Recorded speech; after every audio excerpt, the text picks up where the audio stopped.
My pranam to all of you. Tomorrow is the special occasion of Kali Puja. So I have thought to read some paths as discussed by Sri Ramakrishna Deva on Mother Kali. So I have given the name of the video, Sri Ramakrishna and Mother Kali. I will be reading from the page kalimandir.org. First part, we are reading from the Gospel of Sri Ramakrishna as recorded by Master Mahashoy Mahendranath Gupta. Mother has revealed everything to me. I wept before the Mother and prayed, "O Mother, please tell me, please reveal to me what the yogis have realized through yoga and the Gyanis through discrimination, and the Mother has revealed everything to me. She reveals everything if the devotee cries to her with a yearning heart. She has shown me everything that is in the Vedas, the Vedanta, the Puranas and the Tantra. The Divine Mother revealed to me in the Kali temple that it was she who had become everything. She showed me that everything was full of consciousness.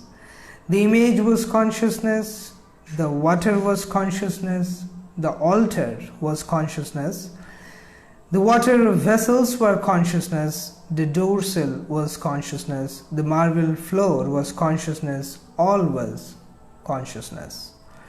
I found everything inside the room soaked as if it were in bliss. The bliss of Satchit Ananda. I saw a wicked man in front of the Kali temple, but in him also I saw the power of the Divine Mother vibrating. That is why I fed a cat with the food that was to be offered to the Divine. Here is thy purity. Take them both, Mother, and grant me only pure love for thee. Here is my dharma. Here is thy adharma. Take them both, Mother, and grant me only pure love for thee. Coming to the next section. Is Kali really black? The question. Sri Ramakrishna.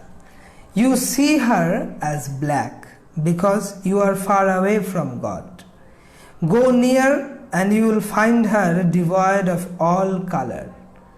The water of a lake appears black from a distance. Go near and take the water in your hand and you will see that it has no color at all. Similarly, the sky looks blue from a distance, but look at the atmosphere near you. It has no color. The nearer you come to God, the more you realize that He has neither name nor fame.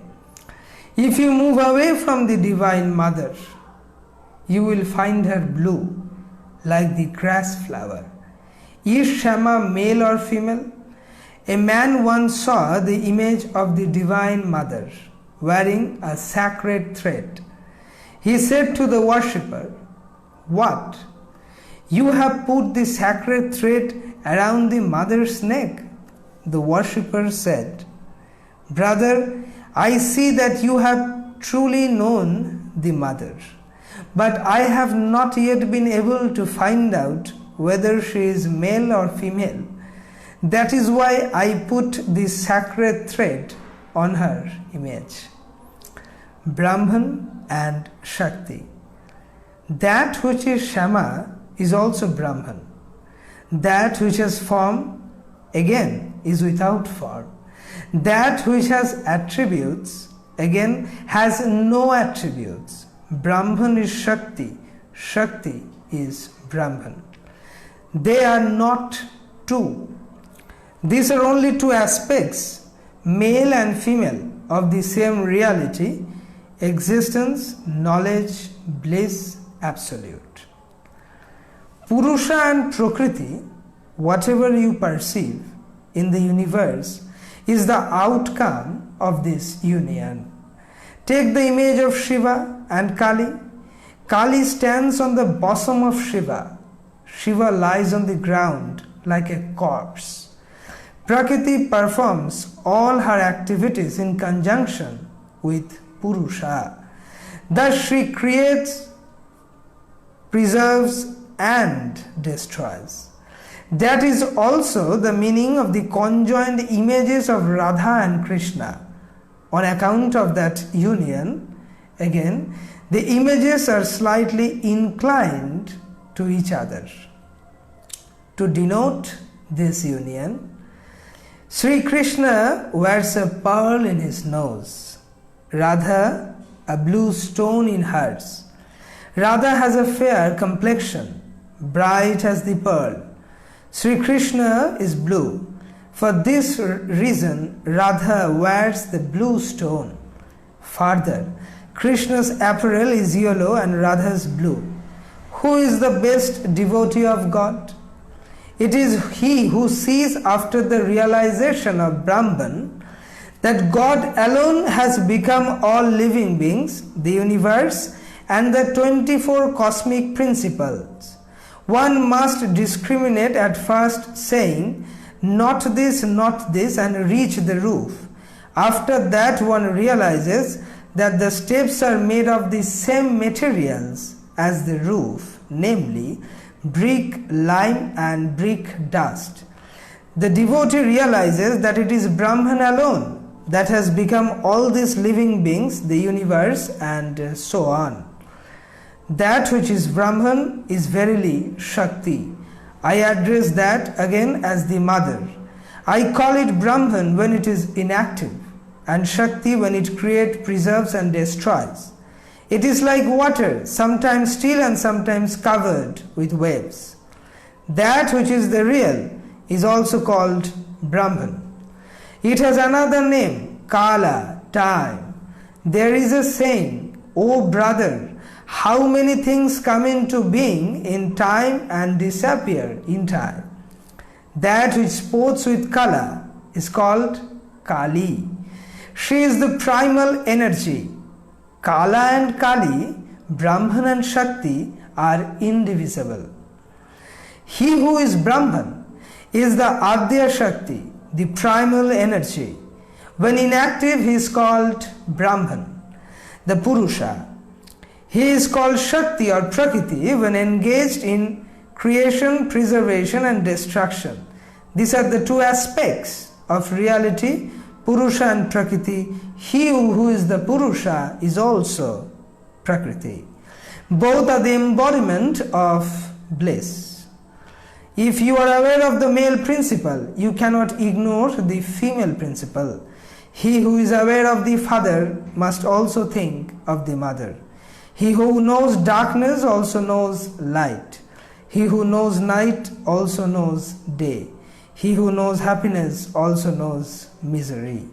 You understand this, don't you? My mother, who is my mother? She is the mother of the universe. It is she who creates and preserves the world, who always protects her children, and who grants whatever they desire. Dharma, Artha, Kama, and Moksha. A true son cannot live away from his mother. The mother knows everything. The child only eats, drinks, and makes merry. He doesn't worry himself about the things of the world. Page 321. How mother plays. The Gyanis who adhere to the non-dualistic philosophy of Vedanta say that the acts of creation, preservation, and destruction, the universe itself, and all its living beings are the manifestation of Shakti, the divine power. If you reason it out, you will realize that all these are illusory, as a dream. Brahman alone is the reality, and all else is unreal. Even this very Shakti is unsubstantial, like a dream. But though you reason all your life, unless you are established in a samadhi, you cannot go beyond the jurisdiction of Shakti. Even when you say, I am meditating or I am contemplating, still you are moving in the realm of Shakti, within its power. Thus Brahman and Shakti are identical. If you accept the one, you must accept the other. It is like fire and its power to burn. If you see the fire, you must recognize its power to burn also. You cannot think of fire without its power to burn, nor can you think of the power to burn without fire. You cannot conceive of the sun's rays without the sun, nor can you conceive of the sun without its rays. What is milk like? Or you say it is something white. You cannot think of the milk without the whiteness, and again you cannot think of the whiteness without the milk. Thus one cannot think of Brahman without Shakti, or of Shakti without Brahman. One cannot think of the absolute without the relative, or of the relative without the absolute. The primordial power is ever at play. She is creating, preserving and destroying in play, as it were. This power is called Kali. Kali is verily Brahman, and Brahman is verily Kali. It is one and the same reality. When we think of it as inactive, that is to say, not engaged in the acts of creation, preservation and destruction, then we call it Brahman. But when it engages in these activities, then we call it Kali or Shakti. The reality is one and the same. The differences is in the name and form. It is like water called in different languages by different names, such as Jal, Pani and so forth. These are the 3-4 ghats on a lake. The Hindus who drink water at one place call it Jal. The Muslims at another place call it Pani, and the English at the third place call it water. All three denote one and the same thing. The difference being is the name only. In the same way, some address the reality as Allah, some address the reality as Allah, some as God, some as Brahman, some as Kali, and other by such names as Rama, Jesus, Durga, Hari. Oh, she plays in different ways. It is she alone who is known as Mohakali, Nitya Kali, Shamshana Kali, Raksha Kali and Shama Kali. Mohakali and Nitya Kali are mentioned in the Tantra philosophy. When there were neither the creation, nor the sun, nor the moon, the planets, the earth, and where darkness was enveloped in darkness, then the mother, the formless one, Mohakali, the great power, was one with Mohakala, the absolute. Shamakali has a somewhat tender aspect and is worshipped in the Hindu households. She is the dispenser of boons and the dispeller of fear. People worship Raksha Kali, the protectress in times of epidemic, famine, earthquake, drought and flood. Shamshana Kali is the embodiment of the power of destruction. She resides in the cremation ground, surrounded by corpses, jackals and terrible female spirits. From her mouth flows a stream of blood. From her neck hangs a garland of human heads, and around her waist is a girdle made of human hands. After the destruction of the universe, at the end of the great cycle, the Divine Mother garners the seed for the next creation. She is like the elderly mistress of the house who has a hodgepodge pot in which she keeps different articles for household use. Oh yes, housewives have pots like that, where they keep sea foam, blue pills, small bundles of seeds of cucumber, pumpkin and gourd and so on. They take them out when they want them. In the same way, after the destruction of the universe, the Divine Mother, the embodiment of Brahman, gathers together the seeds for the next creation. After the creation, the primal power dwells in the universe itself. She brings forth this phenomenal world and then pervades it. In the Vedas, creation is likened to the spider and its web. The spider brings the web out of itself and then remains in it. God is the container of the universe and also what is contained in it. Bondage and liberation are both of her making. By her Maya, worldly people become entangled in woman and gold, and again, through her grace, they attain their liberation. She is called the Savior and the remover of the bondage that binds one to the world. The Divine Mother is always playful and sportive. The universe is her play. Her play, she is well-willed and must always have her own way. She is full of bliss. She gives freedom to one out of 100,000. We are reading from the various parts from the Gospel of Sri Ramakrishna, where Sri Ramakrishna commented on Mother Kali through various examples, tried to explain to his devotees the importance of Mother Kali and the play of Mother Kali, the relation between Brahman and Mother Kali, the relation between Vedanta and Shakti worship.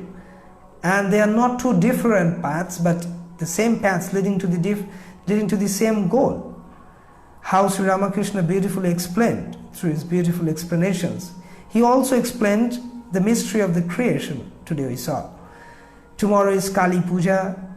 My humble prayer to Sri Ramakrishna Deva, to Mother Kali, to Ma Sharada Devi and Swamiji, that may we all get true light of enlightenment. You may all enjoy tomorrow. Tomorrow is this very special day. We all are looking for tomorrow to celebrate Mother Kali and Kali Puja celebration. Thank you very much. Jai Ma.